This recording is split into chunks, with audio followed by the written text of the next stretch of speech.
mbahaye ikaze kuri Mukire TV.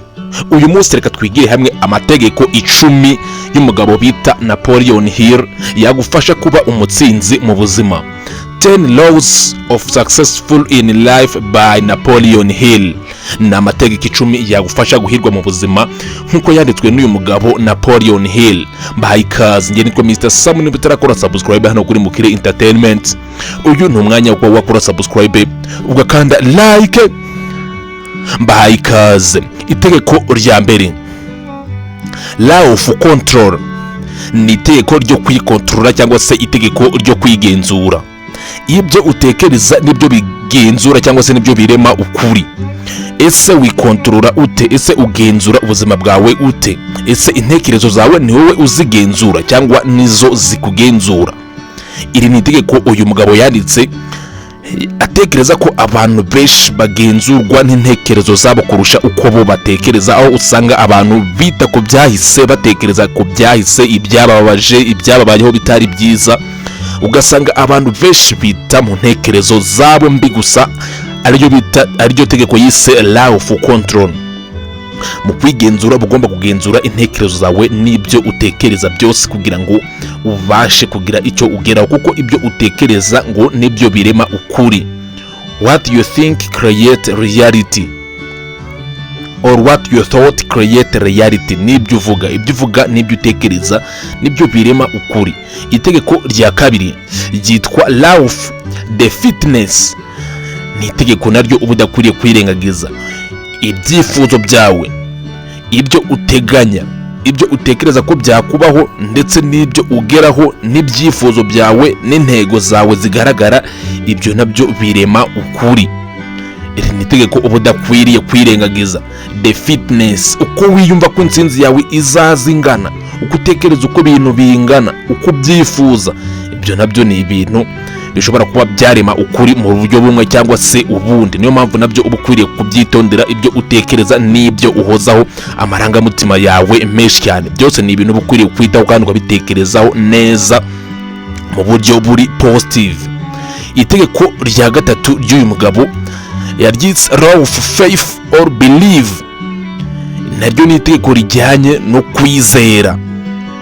Ufite ubushobozi bwo kugera kuri buri kimwe cyose nk'uko ucyifuza mu ntekerezo zawe. Intsinzi yawe ingana iki mu mutwe wawe?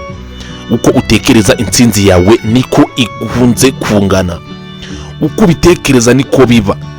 Ese wumva uzagira ku bintu bitoya?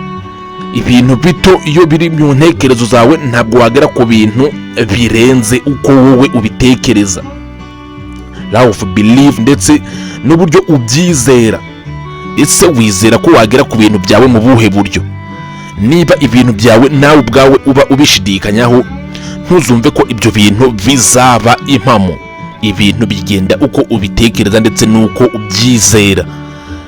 Itegeko rya kane, persistence. Law of persistence ni itegeko ryo guhozaho ndetse no kuba umunyakuri, nyine ukibera umunyakuri ku buzima bwawe. Ese ugira intego runaka, hagera igihe ukazivamo. Ibyo wiyemeje ugitangira umwaka ugasanga ubu ngubu ntabwo ari byo bintu ugitekereza, wahinduye plane nayo ubona ntikunze, urayihindura, ibintu byose uruhindagurika. Ibyo nabyo ni itegeko ritakugeza ku butsinzi. Uba ugomba kugira uburyo bwo guhozaho ndetse no kuba umunyakuri, ukabasha kwibwiza ukuri ku buzima bwawe, kuko nta wundi muntu wakubwiza ukuri kurusha ukuri wowe wakwibwiza. Itegeko rya gatanu, mastermind. Law of mastermind ni itegeko ryo kwigira wowe ubwawe, nyine byo kwitekerereza imipango yawe, byo kwibera nyine mastermind, byo kuba wowe ari wowe ugomba gutekereza ibyo ushaka kugeraho, ibyo ushaka gukora, ibyo wifuza byose. Nta wundi muntu utegerejeho kuba yaguha amategeko runaka ugomba kubahiriza. Iri ni itegeko rikwigisha ko uba ugomba kuba wowe nyine n'intekerezo zawe n'ibyo ushaka gukora. Nta rindi tegeko rikuje hejuru ngo rikugenzure, ngo rikubwire ngo ukora iki cyangwa wagombye kuba warakoze iki. Ugomba kwibera mastermind, akaba ari wowe ubasha kuba watekereza uko intsinzi yawe ingana, uko ibintu byawe bitekereza. Ibyo byose you are your mastermind. Itegeko rya gatandatu, law of applied knowledge, ni itegeko ryo gushyira mu bikorwa ubumenyi ufite. ushobora kugira ubumenyi bwinshi cyane, ukagira n'imipango myinshi kandi myiza, ariko mu gihe utabishyira mu bikorwa, ibyo byose birutwa n'umuntu uzi utuntu dukeya ariko ugerageza kudushyira mu bikorwa. Ntabwo waba umutsinzi muri ubu buzima mu gihe ufite ubumenyi udashyira mu bikorwa. Afazari wagira ubumenyi buke ariko ukajya ugerageza gushyira mu bikorwa, kuko ibikorwa nibyo birema intsinzi, nibyo birema ubutsinzi, nibyo birema ukuri kw'ibintu, ndetse nibyo bigaragaza ubumenyi ufite ko hari icyo bwabashije kuba bwageraho. Ni itegeko, it is the law of applied knowledge, ni itegeko ryo gushyira mu bikorwa ubumenyi ufite. Itegeko rya 7, law of subconscious mind. Subconscious mind ni uburyo bwo kugenzura noneho ibitagaragara, umutwe wawe, intekerezo zawe nyine mu buryo butagaragara, amarangamutima yawe, ibikorwa bihora bikugarukamo mu mutwe, intego zawe, kwihatira gutekereza mu buryo bwiza no kwizera ibintu mu buryo bwiza. Ibyo byose ni itegeko byo kugenzura subconscious mind, intekerezo z'ibitagaragara. Izo ntekerezo abenshi nizo zibagonga, ugasanga umuntu yabaye undi yarahindutse, asigaye akora ibintu nk'uko atakoraga, imitekerereze, imico yarahindutse bitewe n'iki kintu bita subconscious mind. Iyo umutwe wawe utabasha kuba wagenzura uburyo bw'ibitagaragara mu mutwe wawe, ibintu bitagaragara, intekerezo zawe, ibyo utekereza, ibyo wibandaho, ibyifuzo byawe, ibintu bitekereza mu buryo bubi, mu buryo bwiza, ibyo byose bikunze kugaruka mu mutwe wawe. Ibyo nibyo bintu ugomba kwitaho nyine kugira ngo ubashe kubahiriza iri tegeko, kuko ibyo utekereza birema ukuri nk'uko twabivuze hejuru, kandi intekerezo zawe zirarema.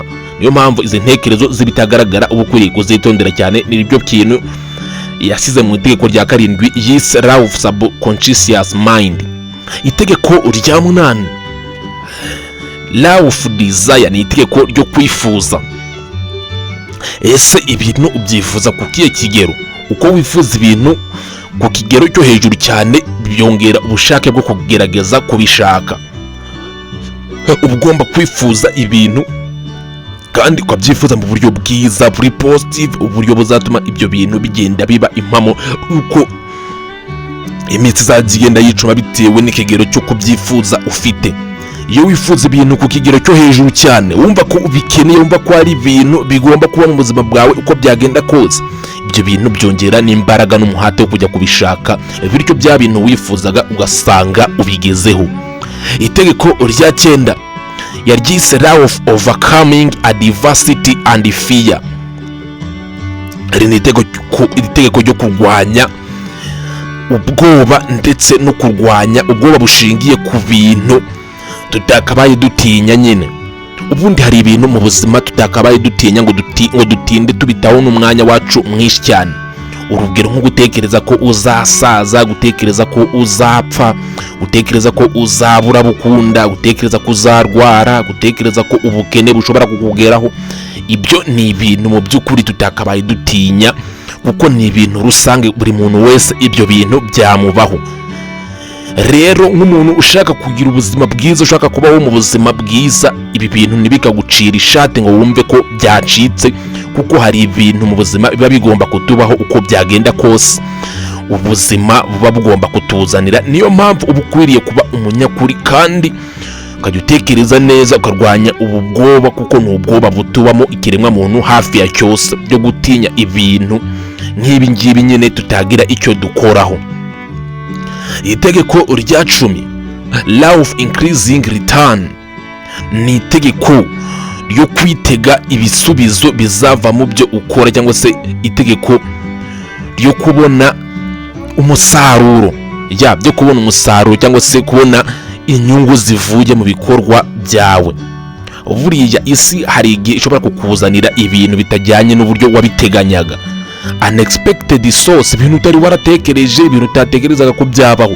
Mu by'ukuri ibintu wari warapanze, ibintu watekerezaga ko byagenda mu buryo ushaka, ugasanga bihindutse mu buryo utari warateganyije. Mu buzima rero iri ni itegeko tuba tugomba kubahiriza, kuko nyine iri ni itegeko rigonga buri muntu uwo ari we wese. Ntabwo kuri iyi si ibintu bigenda uko twabipanze. Upanga ikintu ejo kigahinduka, ugapanga uyu munsi ejo bigahinduka, bitewe nuko nyine ubuzima niko bwubatse. Iki nacyo ni ikintu tuba tugomba kuzirikana kandi tukitegura kwakira buri mpinduka yose tutabashije kugiramo uruhare, tukabyakira ubuzima bugakomeza. Ni amategeko 10 yanditswe n'uyu mugabo Napoleon Hill mu gitabo yise Law of Successful in Life. Natwe twayabagezagaho hano kuri Mukire Entertainment. Niba utarakora subscribe, uyu ni umwanya wo kuba wakora subscribe ugakanda like. Ndabashimiye cyane, mbararikira gukurikira n'ibindi biganiro byinshi byiza by'ubwenge hano ku muyoboro wa Mukire Entertainment.